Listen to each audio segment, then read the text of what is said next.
Oke coy. Bismillahirrahmanirrahim. Assalamualaikum warahmatullahi wabarakatuh. Kurang semangat nih. Kita ada di mana sekarang? Udah tahu. Ini tempat di mana? Monumen Jogja Kembali. Singkatannya adalah Monjali. Tahu arti Monjali? Monumen Jogja Kembali.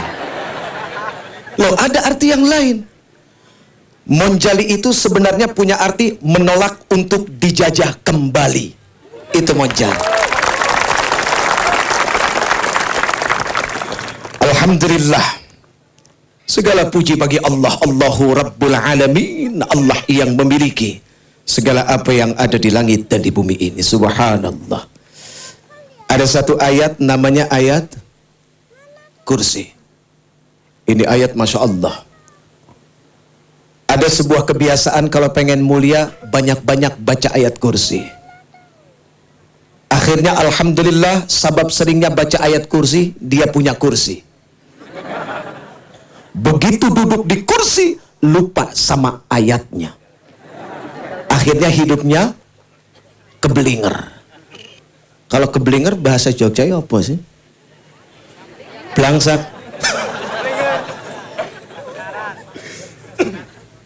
Ayat kursi subhanallah. Ya. Allahu la ilaha illa huwal hayyul qayyum. Allahu la ilaha illa huwal hayyul qayyum. Allah yang tidak ada Tuhan melainkan Allah yang hidup terus menerus, kekal berdiri dengan sendirinya. La ta'khudhuhu sinatun wala naum.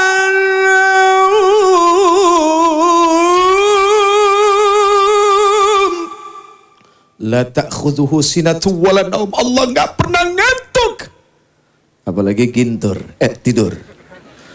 Tidur bahasa Jogja apa? Hah? Sare. Dicek.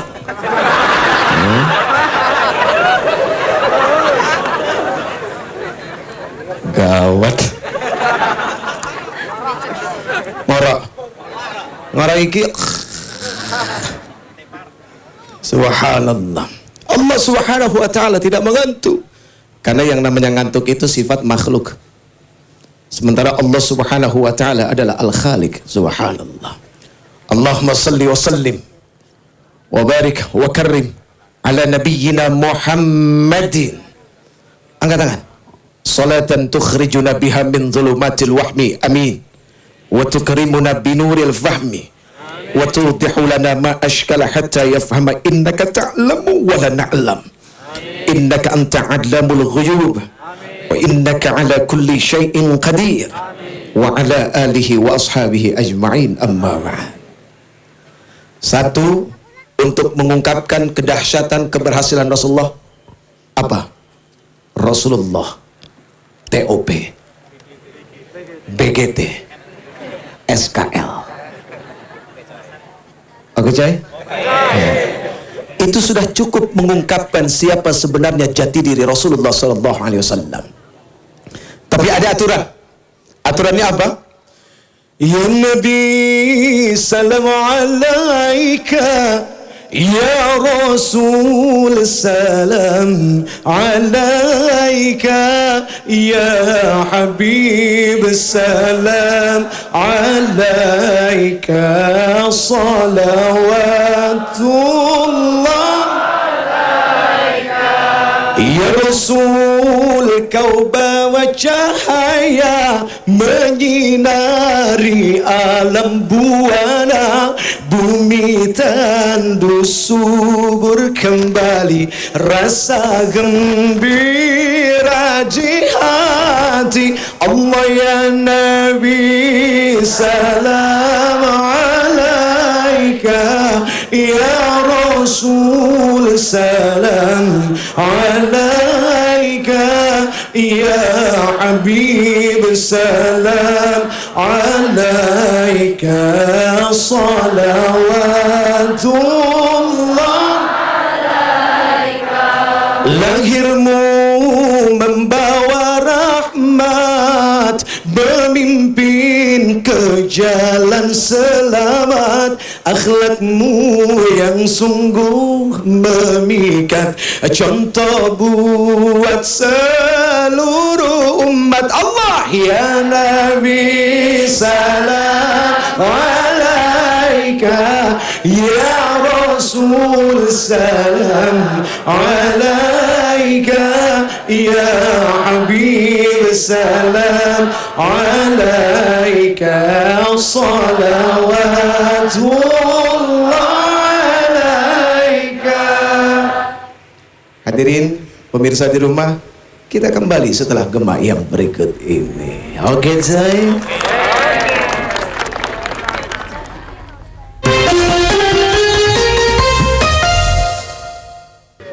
tahu Uje? Ustadz Jeffrey. Baik, hadirin Monjali, kita jalan-jalan sebentar ke sini. Subhanallah, ini menurut perkiraan orang kurang lebih ada berapa nih? Ada 2, laki-laki dan perempuan. Kalau tadi Mas Agus bilang apa tadi? Perpaduan antara ulama dengan umaro. Dan di Jogja ini memiliki keraton. Ada keraton Jogja kan? Tahu arti keraton? Kekuatan rakyat beton. Loh, orang Jawa itu lembut-lembut kalau bicara, iya kan? Tapi hatinya beton. Makanya lihat, penjajah nggak berani lagi balik kemari. Begitu gitulah. Oke, friend, coy. Aku balik lagi ya. Jangan lama-lama tahu. Hadirin yang dimuliakan Allah, hari ini saya akan bicara tentang satu kata yang namanya celaka. Ada yang pengen celaka nggak? Nggak ada. Hah? Wah, lu pengen gawat lu. Celaka. Siapapun manusia yang punya akal yang cerdas, demi Allah dia nggak akan pernah mau dengan kata celaka. Dan setiap manusia berusaha untuk menghindari kata celaka.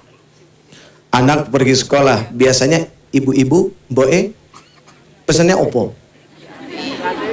Hati-hati neng jalan, ya. Kalau nyebrang jangan sendiri. Takut apa? Celaka. Tapi celakanya adalah fisik. Suami pergi kerja, istrinya pesan, Mas, hati-hati. Takut apa?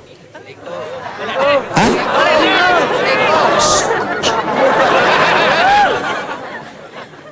Takut celaka.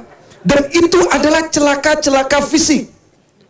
Ada anak manjat pohon. Ibu, tuh, anak siapa sih kamu? Padahal anak dia. Takut jatuh. Kenapa? Takut celaka. Tapi celakanya adalah celaka fisik. Ada anak minta dibelikan mobil sama orang tuanya, nggak dikasih. Takut apa? Bukan nggak punya duit ibu. Iya, takut celaka. Nih nginget nih Ramadan yang suka trek-trekan, friend. Kepala lu cuma satu, friend. Bukan, kalau pecah Ramadan nggak ada gantinya Lebaran. Iya, suka sedih aja. Kesian Pak polisi, tengah malam harusnya tidur, malah akhirnya jagain. Bener nggak Pak? Pak, mereka adalah sahabat kita, insya Allah. Amin ya Rabbal. Nah, hadirin yang dimuliakan Allah, baginda yang tercinta Muhammad bin Abdullah alaihi salatu wassalam menyampaikan alamatus saqawati arba'ah. Tanda celaka itu ada 4. Ya, tanda celaka ada 4. 1. Nisyanudz dzunubil madhiyah wa hiya 'indallahi mahfuzah. Tanda celaka yang pertama adalah orang yang lupa akan dosa yang pernah dilakukannya. Padahal demi Allah, setiap keburukan, kemaksiatan, dosa, Allah subhanahu wa ta'ala mencatat dengan sebaik-baiknya tanpa dikurangi, apalagi ditambahkan. Makanya tadi lagunya Mas Opik jelas ya. Astaghfirullah, astaghfirullah. Enakan mana? Kan iya, lu tahu aja enakan Mas Opik. Subhanallah. Ingat, kullu bani Adam khata.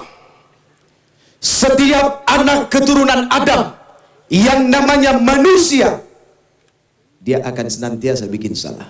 Tapi subhanallah, di mata Allah subhanahu wa ta'ala, wa khairul khata'in at-tawwabun. Sebaik-baik orang yang bersalah adalah mereka orang yang bertobat. Ingat, Allah subhanahu wa ta'ala memiliki kamera. Kamera-kamera kayak gini sih kecil. Kamera yang sekarang nih kecil, biarpun harganya mahal. Kalau saya ngumpet begini kelihatan nggak? Nggak kelihatan. Itu kameranya manusia, iya kan?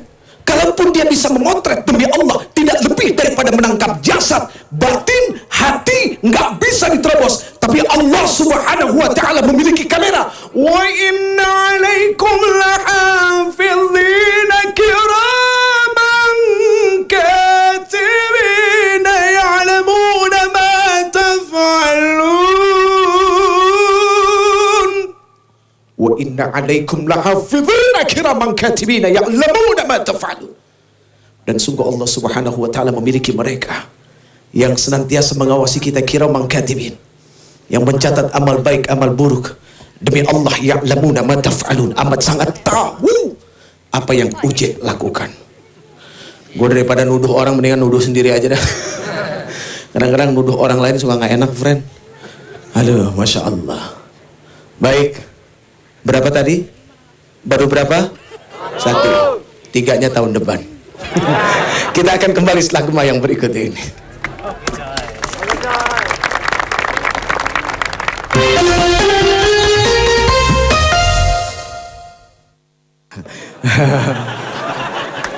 Penampakan ini namanya.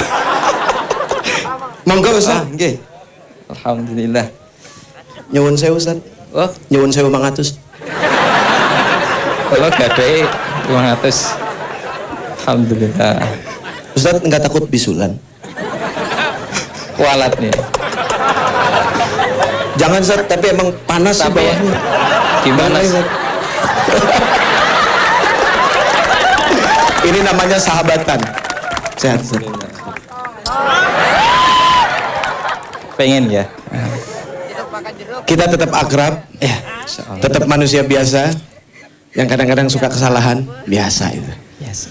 Ustaz, Ya, gimana? hari ini kita ngumpul di Monumen Jogja kembali. Jogja kembali. Iya. Kira-kira buat Ustaz sendiri punya arti yang berbeda nggak sih? Monumen Jogja kembali. Iya. Setahu saya, Monumen Jogja kembali itu satu bangunan, Ustaz. Satu Bangunan. bangunan. Ya. Oke. Namanya Monumen Jogja kembali, Ustaz.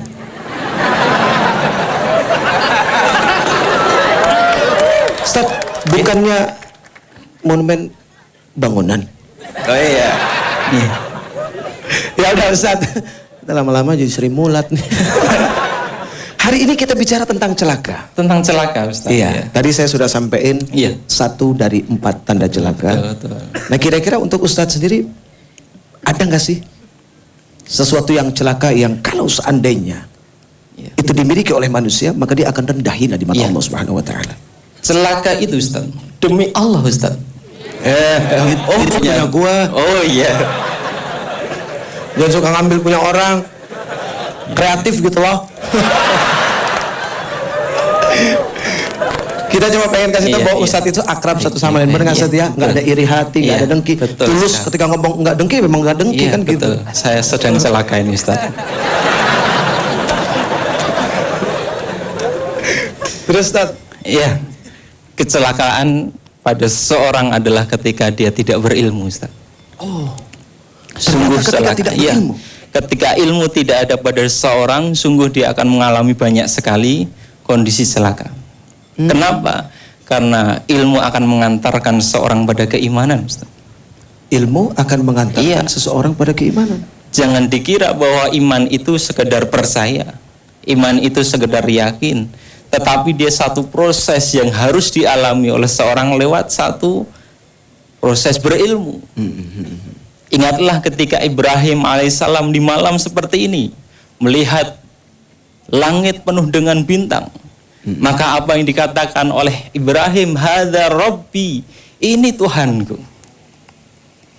Falamma afala, tapi ketika bintang itu tenggelam, Hilang. Iya.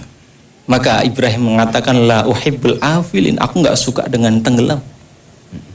Malam berikutnya lihat yang lebih gede, gitu aja. Nanti tidak kira-kira gede, gitu ya. Lebih gede, biasa aja. Iya. Kalau memang Ustadz harus biasa. Iya, biasa. Seorang Jawa jadi harus bisa lebih gede gitu, Ustaz. Emang di sini gede apa? Terus? Maka Ibrahim mengatakan, hadza rabbi, hadza akbar. Ini Tuhanku karena ini lebih besar ketimbang yang kemarin gitu. Falamma afala, tapi ketika bulan itu pun tenggelam, Ibrahim mengatakan, la uhibbul afilin, aku nggak suka dengan tenggelam seperti ini. Pagi hari mulai tampak sesuatu yang lebih besar lagi, yaitu matahari, dan lebih terang, Ustaz. Iya. Lebih terang memang. Lebih terang. Ibrahim matahari. Hari punya mata. Hari yang itu. Terus Ibrahim mengatakan, ini mungkin Tuhanku. Tetapi ketika senja mulai menjelang dan matahari itu pun tenggelam, Ibrahim mengatakan, aku nggak suka dengan tenggelam seperti ini. Tuhanku adalah menciptakan bulan, bintang, matahari, langit dan bumi. Inni wajjahtu wajhiya fataras samawati wal ard hanifan musliman. Aku hadapkan wajahku pada yang menciptakan langit, bumi, bintang, bulan dan semua yang ada. bintang. Ini Buntang. Iya. Bintang, Ustaz. Antum habis makan apa sih? Enggak, tadi dengarnya apa, Ustaz? Buntang. Oh. Repot kalau bunting itu yang kacau lagi. Ya. Saya tadi sedang pikir bunting gitu, Ustaz. Bintang. Bintang, ya. Akhirnya sampailah Ibrahim alaihissalam ini kepada keyakinan sesungguhnya, yaitu Allah lah yang menciptakan semua ini. Subhanallah. Keyakinan, keimanan Ibrahim itu lewat proses berilmu sampai pada keyakinan yang demikian. Iya. Maka orang yang tidak punya ilmu dia akan tersesat. Dan itulah celaka yang sesungguhnya, Ustaz. Subhanallah. Celaka berikutnya adalah ketika orang punya ilmu tapi tidak diamalkan, Ustaz. Ya. Apa maksudnya? Iya aja. Emang nggak boleh? Boleh. Ayo kita ulang. Celaka adalah ketika ilmu tidak diamalkan, Ustaz. Masya Allah. Kan nggak boleh. Terus? Ya diamalkan, Ustaz. Iya. Jadi kasajaru bila thamar. Iya, betul. Jadi ilmu yang tidak diamalkan itu seperti pohon tumbuh tidak berbuah. Wah. Itu. Tapi kalau pohonnya memang tidak ada buahnya, Ustaz. Itu sih.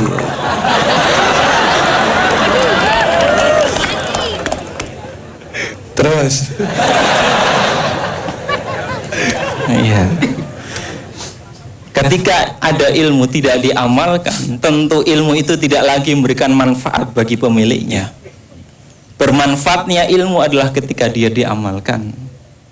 Mudahnya di sini mungkin ada tukang tambal ban, Ustaz. Tahu bannya bocor. Ini harusnya ditambal, sebelah sini yang bolong gitu.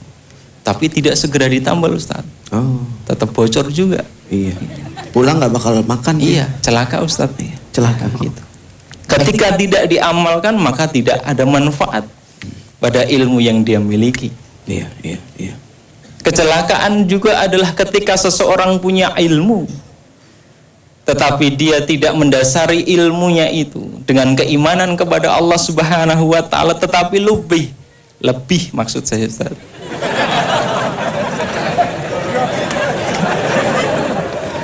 Lupis. Ustaz. Lebih didominasi oleh dorongan nafsunya. Orang yang demikian ini, na'udzubillah min dzalik, Allah gambarkan dengan gambar yang sangat buruk. Ara'aita man ittakhadha ilahahu hawahu. Pernahkah kamu perhatikan orang yang menjadikan hawa nafsunya sebagai tuhannya? Afa anta takunu alaihi wakila. Bisakah kamu menjadi pemelihara atasnya? Iya.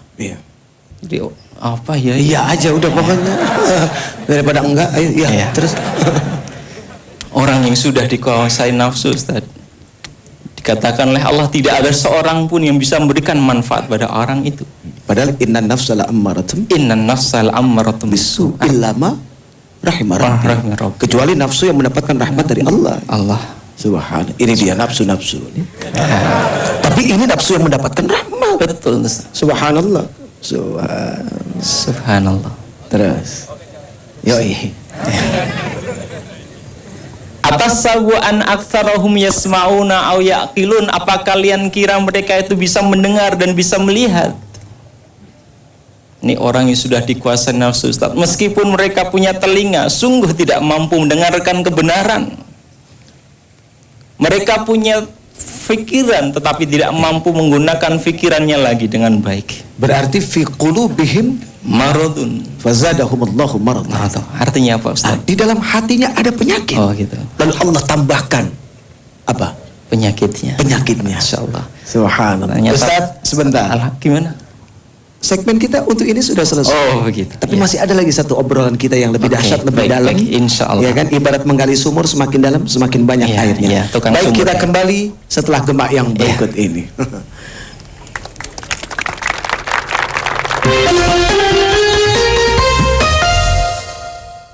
Pemirsa yang dimuliakan Allah, subhanallah, lihat Allah subhanahu wa ta'ala menurunkan curahan rahmatnya. Ingat, salah satu waktu doa seseorang diijabah oleh Allah adalah apa? Ketika hujan turun. Tapi jangan gede-gede ya Allah.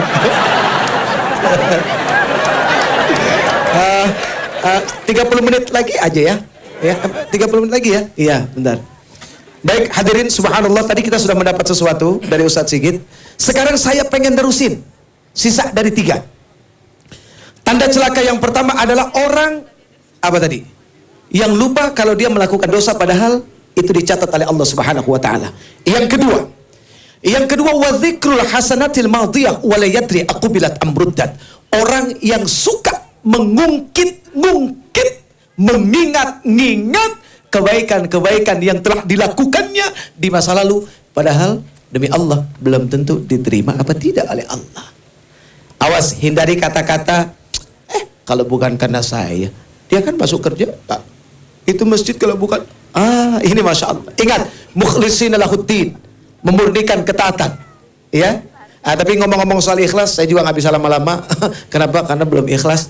Kalaupun pernah belajar di madrasah Al-Ikhlas, itu aja. Baik, yang ketiga. Yang ketiga, hadirin, wan nazaru ila man fawqahu fid dunya. Tanda celaka yang ketiga adalah orang yang senantiasa melihat ke atas dalam urusan dunia.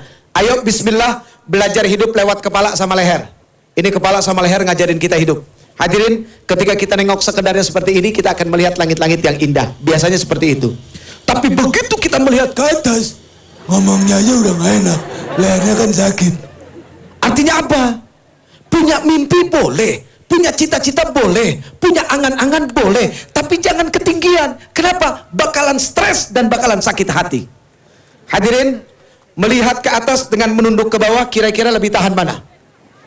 Menunduk ke bawah. Orang kalau lagi dinasehatin, kira-kira melihat ke atas apa ke bawah? Ngerti kamu? Ya, saya ngerti. Wah, ini bisa berantem ujung-ujungnya. Ngerti kamu? Saya ngerti, Pak. Nah, lihat orang zikir, kepalanya kemana? Apa mungkin kita lihat? Loh. La ilaha illallah. Ke bawah. Kenapa? Hujan. Ya nggak apa-apa, kita sore belum mandi. Terusin ya. Terusin. Yang penting kita sama-sama hujan-hujanan, oke? Ini. Jadi benar-benar monjali kita. Ya, semangat menjadi seorang pejuang masih tetap ada. Nggak kalah walaupun cuma sama air hujan. Subhanallah. Hadirin yang dimuliakan Allah. Kalau orang suka banyak melihat ke atas, satu ketika jalan dia akan dibilang sombong. Terus kalau ada got, insya Allah kejebur dia. Tapi kalau orang yang suka melihat ke bawah, ingat jangan terlalu ke bawah. Maksudnya ke bawah saja. Satu akan dibilang pemalu. Alhamdulillah, ingat akhwat perempuan, malumu adalah pakaianmu. Kalau engkau punya malu, insya Allah selamat. Begitu mau dipegang sedikit, malu. Dipegang banyak nggak nolak. Nah ini yang tepat. Kebuka sedikit, malu. Kebuka banyak, orang malu. Subhanallah. Jadi begitu kita melihat ke bawah, satu akan dibilang pemalu, kedua apa? Kali aja ada dompet jatuh, kan lumayan, bener gak? Jadi orang yang banyak melihat ke bawah dalam hidup ini, dia akan memiliki ketahanan mentalitas spiritual yang dahsyat, dan dia akan siap menghadapi hidup ini, apapun yang paling dahsyat dalam hidup ini. Yang keempat, terakhir, wan nazaru ila man dunahu fiddin. Orang yang suka melihat ke bawah dalam urusan agama, awas, bahaya. Maaf, Ibu. Dulu waktu masih pacaran sama bapaknya, alhamdulillah bapaknya masih sholat zuhur sama asar. Alhamdulillah ya, lumayan. Begitu udah punya anak 3, alhamdulillah dia masih pertahankan sholatnya zuhur sama asar aja ya. Tapi karena ibu-ibunya rajin ngaji, merasa punya tanggung jawab. Tanggung jawabnya apa? Waj'alna lil muttaqina waj'alna lil muttaqina imama. Ya Allah, jadikanlah kami suami yang bertanggung jawab, jadi contoh yang baik. Akhirnya apa? Punya tugas dan kewajiban untuk negor. Mas, nyuwun sewu mas, nggak pakai mangatus. Nggak, cuma pengen ngingetin aja. Dulu waktu masih pacaran, sholatnya zuhur sama asar aja. Sekarang udah punya anak 3, masih zuhur sama asar. Ditambah dong mas. Kebetulan masnya imannya lagi anjlok. Ngomong apa kamu? Dengerin ya. Masih lebih baik masmu daripada kakakmu. Wah, orang lain dibawa-bawa. Daripada kakakmu nggak pernah sholat sama sekali, lebih baik aku. Nah ini celaka. Kenapa? Urusan ibadah, urusan agama, senantiasa melihat ke bawah. Na'udzubillahi min dzalik. Ya Allah, tar dulu. Baik, hadirin yang dimuliakan Allah.